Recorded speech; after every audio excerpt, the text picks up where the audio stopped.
Hello, gear fans. I didn't die after all.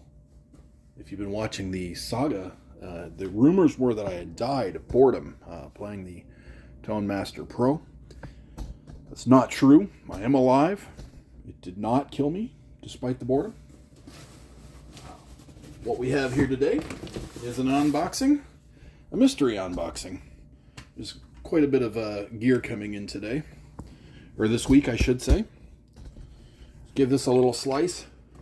I am going to give the Tonemaster Pro another shake, another try. You guys are defending it like, well, not all of you, like 25% of you are defending it, you know?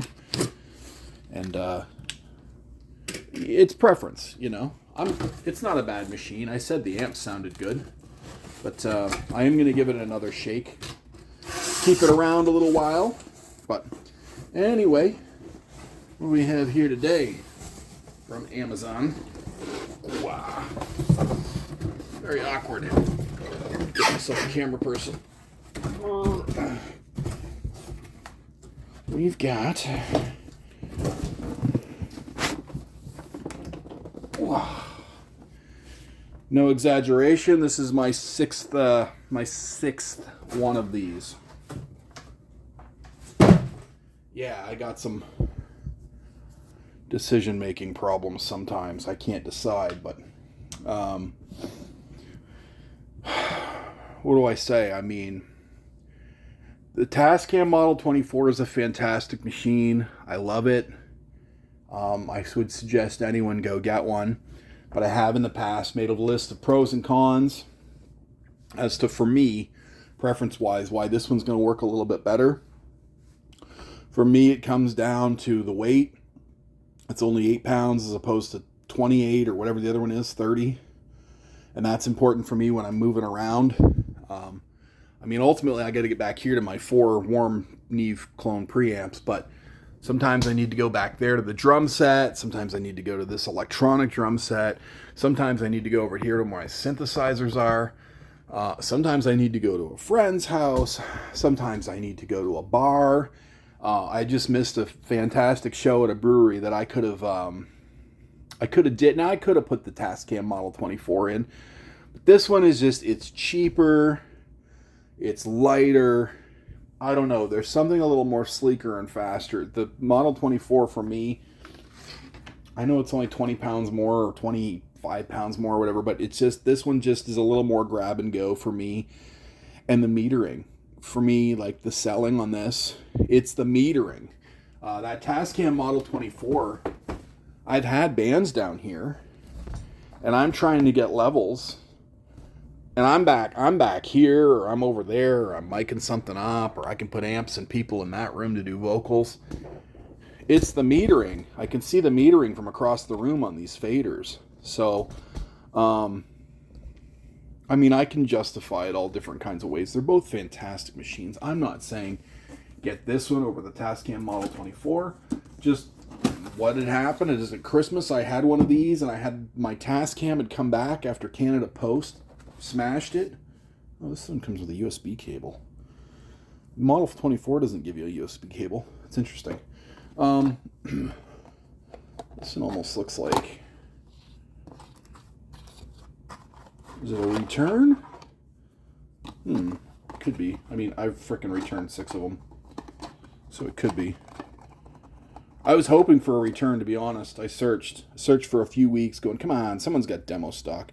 There was demo stocks at the Long & McQuaid, but I find Long & McQuaid, you can find a demo or a used, and they'll only shave like, you know, $20 off. And you're like, well, what's different about it? They're like, so there's no box, there's no power supply, somebody barfed on it. You know what I mean? It's like, come on, shouldn't you, if there's no box, you need to take way more than $20 off. The box is important for resale. Trust me, I know these things. I sell stuff on Reverb every 3 days. I'm selling or buying something on Reverb. I know. Anyway, so Long & McQuaid, they had one in Winnipeg. They had stock, but I was like, that's not the kind of demo stock I'd want. I'd rather get the demo stock from like AV Shop. They would totally pull $200 off. At any rate, so this is a brand new one. I bought a brand new one. Ooh, beautiful. Beautiful. Get this box out of the way, though. Careful with it.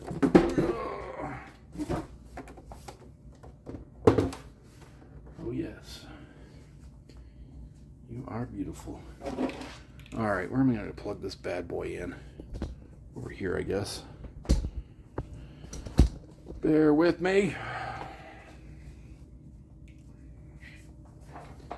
Yeah, so it's the metering, it's the size, it's the weight, it's a bunch of stuff.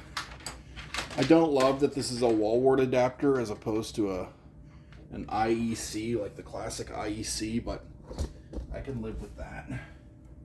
It's not the worst thing in the world. Okay, we got the power in. Yeah, the metering, the weight, the low cut on every channel. I know the Tascam Model 24 has low cut on the gain staging on the in, but if you forget to do it, then you forget to do it. Plus, it's 100, or I could be wrong on that, but it's like it's a set low cut. If you forget to do it, you're screwed. And sometimes I low cut up to 200 or 300 or 400, you know, depending on this. If it's a tambourine, geez, I might low cut way up there. Let me just set my YouTube light up here. My girlfriend runs a channel, so she's been buying some lights and whatnot. And she's not looking. I go and I steal them. There we go. So, what are we going to plug in here? I got a kind of a standard procedure here of what I do. I do my monitors right and left. I always make sure the one cable's red. At least that's what I'm doing this time. So I try to do red for right and whatever color for, you know, not right. This guy here is either my RCAs for either this CD player or this vinyl, right? So we'll just go here. Yoink and yoink. We'll pull this guy up. So this is how easy these are to set up. I'm gonna go ahead and flick the power. I don't have it memorized I couldn't operate this blind like Stevie Wonder just yet, but I will eventually have it down to muscle memory. All right, we got no memory card in there, but we can at least play a CD. Well, I got the old CD player. Gotta watch whatever it is. I don't want to upset the copyright gods on YouTube. We're playing a CD.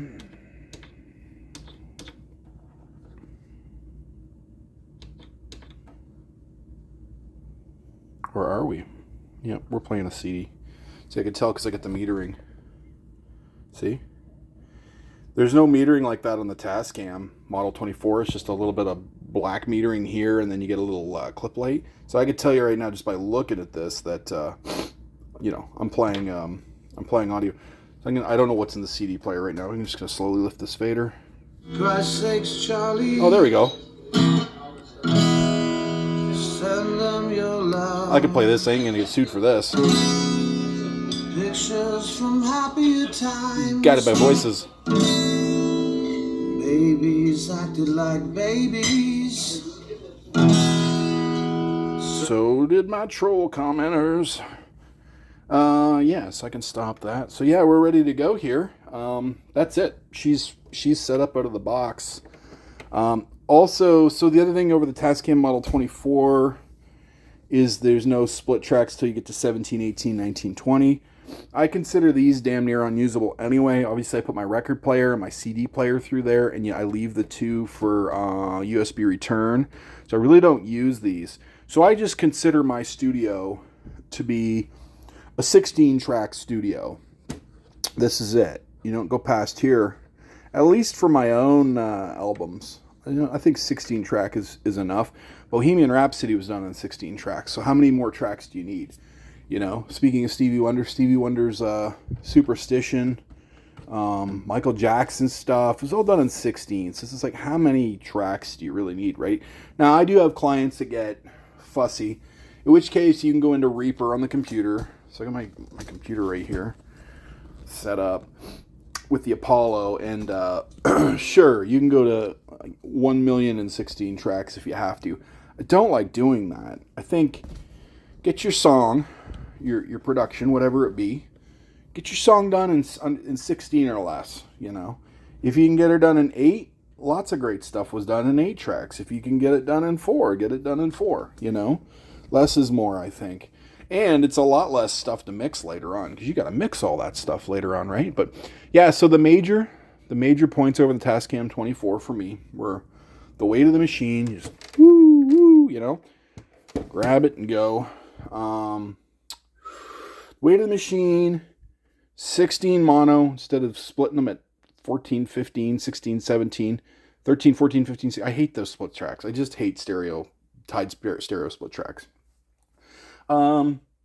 Separated phantom power is nice. You see it's split into 4 here. In case you got a ribbon mic you don't want to accidentally fry, but you got a condenser over here. You can put your ribbon over here. What else? Compression pre and post is nice on this. For the one knob compressor. 2 effects engines over just one with the Tascam. Low cut on every single track. So here's track 16. I go select, do the low cut right here. It's that simple. All the way up to 600. That's nice. I am Mr. Low Cut. I low cut everything except, you know, even kick drum a little bit. I'll low cut the kick drum a little bit. Low cut high pass, I should say. What else? I'll low cut the bass. Low cut guitars, low cut vocals. You just don't want, you know, them trucks driving by on your city street to be picking up the rumble, you know, because I'm just in a house. It's got as many out facilities roughly as the Tascam Model 24. The Tascam Model 24 has aux 1, 2, and 3 can all be sent out and back. And then it's got the subgroup, and then it's got the control room group and the headphone. Well, if you count all these up too, you got 1, 2, 3, 4, 5, 6 headphone jacks, a 7th headphone jack here. So you can get out into some outboard gear. You just, whatever you're going to say, put out mono A here. You hit the A. You do your little A scene down here. You pump it out to, say, a compressor. When you hit it down, it becomes line level TRS. So you TRS this to a compressor, compress it, and come back and return it to a channel. Basically, bouncing it old school style. So this thing takes the outboard just like the Tascam Model 24 does.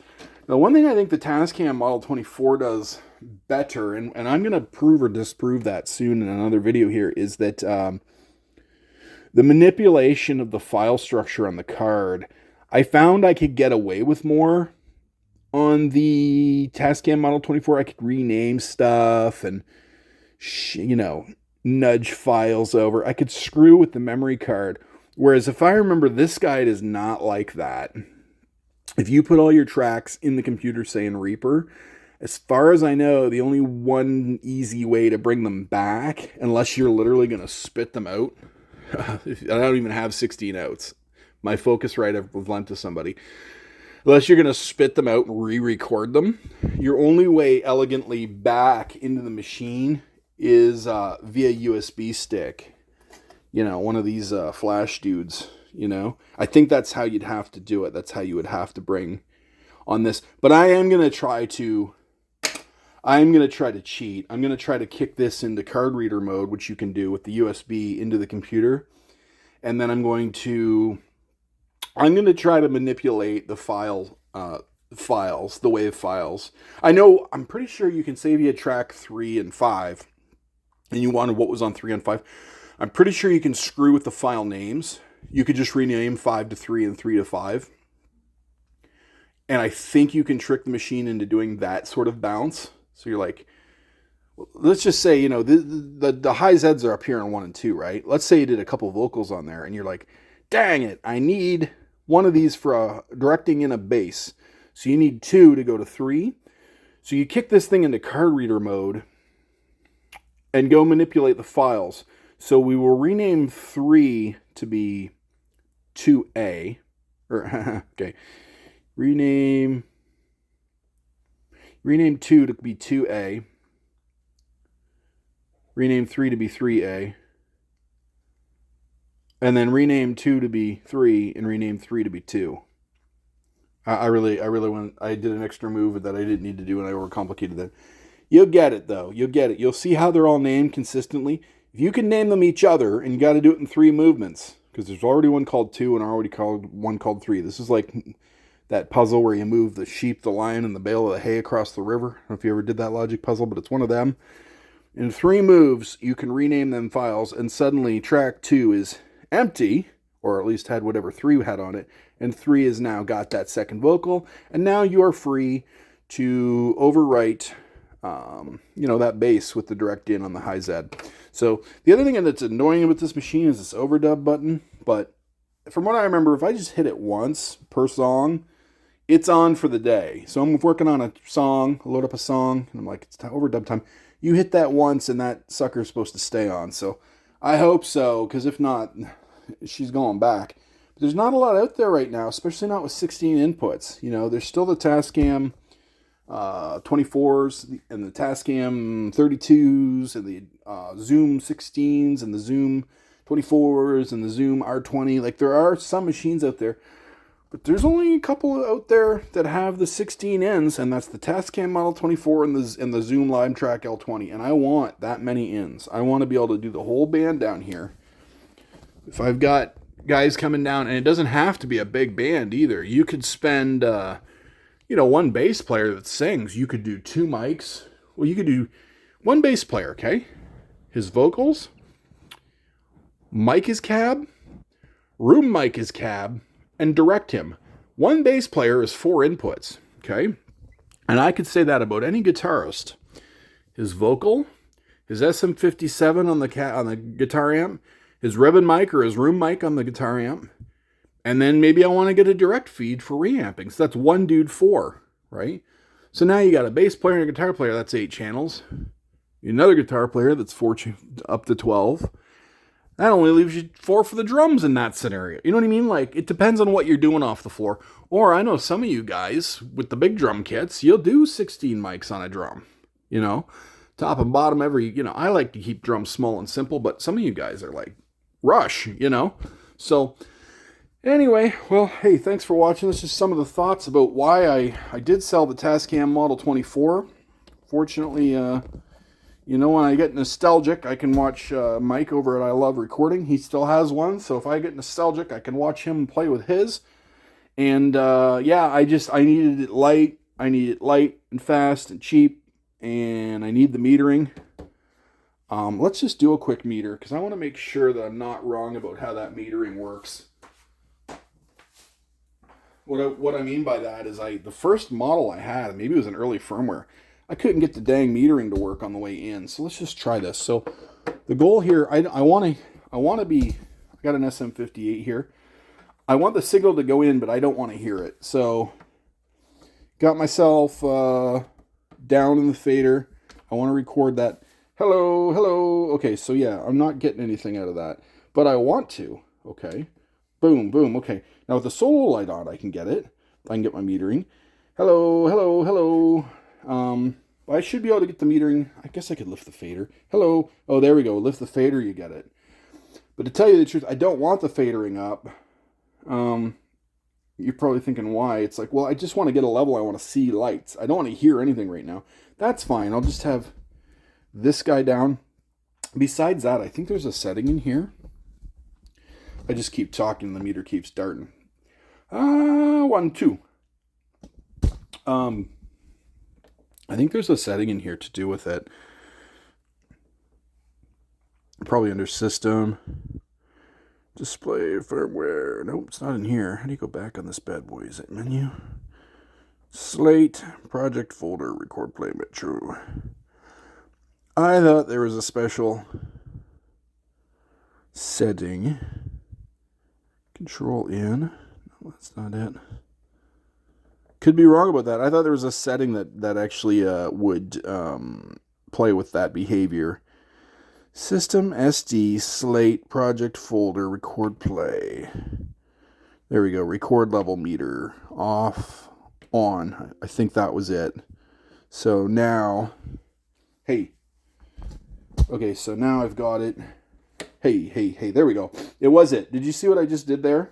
So now, fader or not, I get a signal, which is what I wanted, right? I want to be able to see this thing across the room. So if I'm sitting at those drums and I hit my kick, boom, boom, boom, I want to be able to see that meter from across the room. Does that make sense? So yeah, there was a setting I just set. So now it's doing that with the fader down. That's what I wanted. That's what I was really mad with the R20, the Zoom R20. You couldn't do that. Yeah, I had to lift the fader up to see that kind of thing. The Zoom R20 was such a mess. It was so slow. Go watch my video on that. Oh yeah, like and subscribe if you want to. Anyway, so Livetrak L-20. Expect a lot of videos of me playing with this, especially trying to defeat the file system, playing with the file system, cheating the file system. There's just I have thoughts about how I want to interoperate this with Reaper, the computer, the PC, the Mac, whatever. And I don't want to play by the rules. I have ways in my head that I think I should be able to do it. I think I can get away with it. There is even some programmers that have put some stuff on GitHub. I don't want to ruin the surprise.